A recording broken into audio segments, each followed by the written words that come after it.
Cold Comfort Farm by Stella Gibbons, Chapter 6. Flora approached the hut in some trepidation. Her practical experience of confinements was non-existent, for such of her friends as were married had not yet any children, and most of them were still too young to think of marriage as anything but a state infinitely remote. But she had a lively acquaintance with confinements through the work of women novelists, especially those of the unmarried ones. Their descriptions of what was coming to their less fortunate married sisters usually ran to 4 or 5 pages of close print, or 8 or 9 pages of staccato lines containing 7 words and a great many dots arranged in threes. Another school dismissed confinements with a careful brightness. "So sorry I'm late, darling.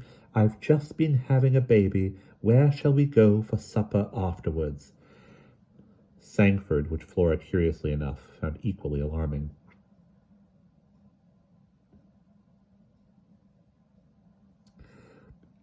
She sometimes wondered whether the old-fashioned, though doubtless lazy method of describing the event in the phrase, "she was brought to bed of a fine boy," was not the best way of putting it. A third type of woman novelist combined literature and motherhood by writing a good, serious first novel when they were 26, then marrying and having a baby, and the confinement over, writing articles for the press on How I Shall Bring Up My Daughter by Miss Gwyneth Bludgeon, the brilliant young novelist who gave birth to a daughter this morning. Miss Bludgeon is in private life Mrs. Neil Mackintosh. Some of Flora's friends had been exceedingly frightened, not to say revolted, by these painstaking descriptions of confinements, and had been compelled to rush off to the zoo and bribe the keepers to assure them that the lionesses at least got through the greatest event of their lives in decent solitude. It was comforting, too, to watch the lionesses cuffing their fubsy cubs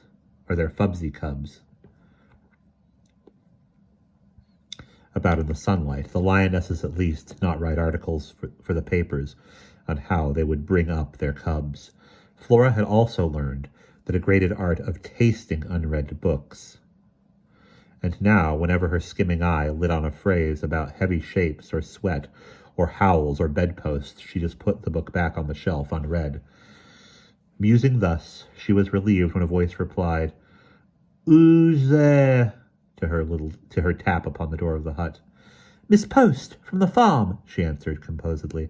"May I come in?" There was a silence, a startled one, Flora felt. At length, the voice called out suspiciously, "What do he want with me and mine?" Flora sighed. It was curious that persons who lived what the novelists called a rich emotional life always seemed to be a bit slow on the uptake. The most ordinary actions became to such persons entangled in complicated webs of apprehension and suspicion. She prepared to make a long explanatory statement, but suddenly changed her mind. Why should she explain? Indeed, what was there to explain? She pushed the door open and walked in. To her relief, there was no sweat, nor howls, nor bedposts. There was only a young woman, who she presumed to be Miriam, the hired girl, sitting over an oil stove and reading what Flora, who had a nice sense of atmosphere, at once identified as Madame Olga's dream book. Baby there was none, and she was puzzled, but she was too relieved to wonder much what the explanation could be. The hired girl, who was rather sullen-looking and like a ripe fruit, was staring at her. "Good morning," Flora began pleasantly. "Are you feeling better? Mrs. Starkadder seems to think you will be about again in a day or two, if you feel well enough. I want you to wash the curtains in my bedroom. When can you come up to the farm and fetch them?" The hired girl huddled closer over the oil stove, looking at Flora in what the latter interestedly recognized as the tortured dumb beast manner. When she spoke, her voice was low and drawling. "Why do you come here mocking me in my shame, and me only out for my trouble yesterday?" Flora started and stared a little. "Yesterday? I thought it was today. Surely you, didn't hear? That is, weren't you crying only about 10 minutes ago? Mrs. Starkadder and I both heard you." The beginnings of a sullen smile, rather like a plum in quality, touched in the hired girl's sensual lips. I'm moithered out a bit. I was remembering me trouble yesterday. Mrs. Starkadder, she weren't in the kitchen when me time came on me. How should she know what I've been through? And when I been through it, not that I ever says much while it's going on. 'Tain't so bad as some people make out.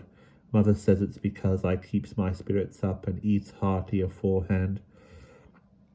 Flora was pleasantly surprised to hear this, and for a second wondered if the woman novelists had been misinformed about confinements, but no. She recollected that they usually left themselves a loophole by occasionally creating a primitive woman, a creature who was as close to earth as a bloomy green gauge, and rather like one to look at and talk to, and this green gauge creature never had any bother with her confinements, but just took them in her stride as it were. Evidently, Miriam belonged to this green gauge category. Indeed, said Flora, I am glad to hear it. When can you take the curtains down? The day after tomorrow? I never said as I'd wash your curtains. Haven't I enough to bear with 3 children to find food for and me mother looking after a 4th? And who's to know what will happen to me when the sook-bind is out in the hedges again, and I feel so strange on the long summer evenings. Nothing will happen to you, if only you'll use your intelligence and see that it doesn't, retorted Flora firmly. And if I may sit down on this stool— Thank you, no, I will use my handkerchief as a cushion. I will tell you how to see that nothing happens, and never mind about the sook-bind for a minute. What is this sook-bind anyway? Listen to me. And carefully, in detail, in cool phrases, Flora explained exactly to Miriam how to forestall the disastrous effect of too much sook-bind and too many long summer evenings upon the female system. Miriam listened with eyes widened and widening. "'Tis wickedness! 'Tis flying in the face of nature!" she burst out fearfully at last. "Nonsense," said Flora. "Nature is all very well in her place, but she must not be allowed to make things untidy. Now remember, Miriam, no more sook-bind and summer evenings without some preparations beforehand. And as for your children, if you will wash the curtains for me, I will pay you, and that can go toward buying some of whatever it is that children have to eat." Miriam seemed unconvinced by the argument for coping with sook-bind, but she finally agreed to wash the curtains on the next day, much to Flora's satisfaction. While Flora was making the final arrangements, her glance was wandering thoughtfully around the hut. It was of the variety known as miserable, but it was plain to Flora's experienced eyes that, unlikely as this seemed, somebody had been tidying it up. She was sure that the green gauge had never even heard of such a process, and wondered very much who had been at work.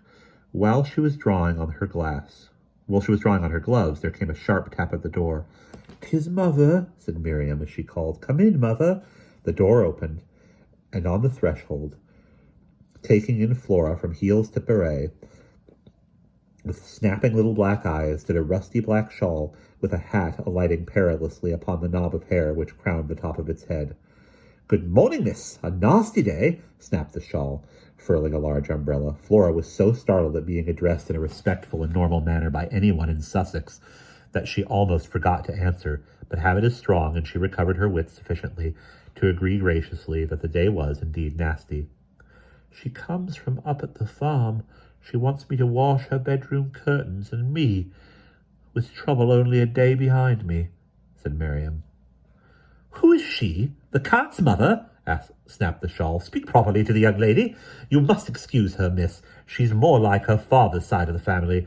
It was a black day for me when I took up with Agony Beetle and left Sinton for Sussex. All my people live in Sinton, miss, and have these 40 years. Wash them? Well, I never thought I'd live to hear of anyone up at Cold Comfort wanting a bit of washing done. They may begin it on that old atom of theirs, or whatever he calls himself, and no harm would be done, I'll lay. She'll wash them for you, miss. I'll bring them along myself tomorrow afternoon and put them up for you." Flora replied that this would do very well, and it says much for the cumulative effect of the atmosphere of Cold Comfort that she felt almost moved as she spoke the words to one who seemed to possess some of the attributes of an ordinary human being, and who seemed to perceive, however dimly, that curtains must be washed and life generally tidied up before anyone could even begin to think of enjoying it. She wondered if she should inquire after the welfare of the baby, and had just decided that this might be a little tactless when Mrs. Beadle demanded of her daughter, "Well, ain't you going to ask me how he is?" "I know there's no need to ask. He'll be doing fine. They always does," was the sullen reply. Excuse me. "Well, you needn't sound as though you wish they wouldn't," said the shawl tartly. "Lord knows they wasn't very welcome, poor little innocents. But now they are here, we may as well bring them up right, and I will, too. It's to me advantage. Come another 4 years, and I can begin making use of them." How? Asked Flora, pausing at the door. Was a flaw about to disclose itself in the hitherto admirable character of the shawl? "Train them 4 up into one of them jazz bands," replied Mrs. Beadle promptly. "I seen it in the news of the People that they earns as much as £6 a night playing up Western nightclubs. Well, I thought, here's a jazz band ready-made to me, and, as you may say, it's better still now there's 4 of them. I've got 'em all under me hand in one family, so's I can keep an eye on the lot of them while they're learning to play. So that's why I'm bringing them up right, on plenty of milk, and seeing they get to bed early. They'll need all their strength if they have to sit up till the cows come home playing in them nightclubs." Flora was rather shocked, but she felt that though Mrs. Beadle's scheme might be a little callous, it was at least organized, which was more than could be said for any other life which the 4 embryo musicians might lead if their upbringing were left to their mother, or, a yet darker thought, to Grandfather Agony Beadle himself. So she went off, after a pleasant farewell to Miriam and her mother, and a statement that would come in some time, that she would come in some time to see the new baby. After she had gone, the hut sank into a dim trough of languor, pierced only by the shrill beam shed by the personality of Mrs. Beadle, which seemed to gather into one all the tenuous threads of the half-formulated desires of the 2 women which throbbed about them. Miriam huddled on her stool, the coarsened lines of her body spreading like some natural growth born of the travail of the endless teeming fields. In thick, lewd whispers she began to tell her mother what Flora had advised her to do. Her voice rose, fell, rose, fell, its guttural syllables punctuated by the swish of Mrs. Beadle's broom. Once Mrs. Beadle flung open a window, muttering that the place was enough to choke a black. But save for this interruption, Miriam's voice droned on, like the voice of the earth itself. "Well, you needn't about it as though you was talking to someone from the vicarage," observed Mrs. Beadle at the conclusion of her confidences. "It's no news to me, though I wasn't quite sure how it was done or how much they cost. Anyway, we know now, thanks to misinterference from up the hill, and I'll lay she's no better than she ought to be, a bit of a kid like her, sailing in here as bold as brass and talking to you about such things. Still, she does look as if she washed herself sometimes, and she ain't painted up like a dog's dinner, like most of them nowadays. Not that I hold with what she's told you, mind you, it ain't right." "Aye," agreed her daughter heavily, "'tis wickedness, 'tis flying in the face of nature, that's right." A pause, during which Mrs. Beadle stood with her broom suspended, looking firmly at the oil stove. Then she added, "All the same, it might be worth trying." And that is the end of Chapter 6.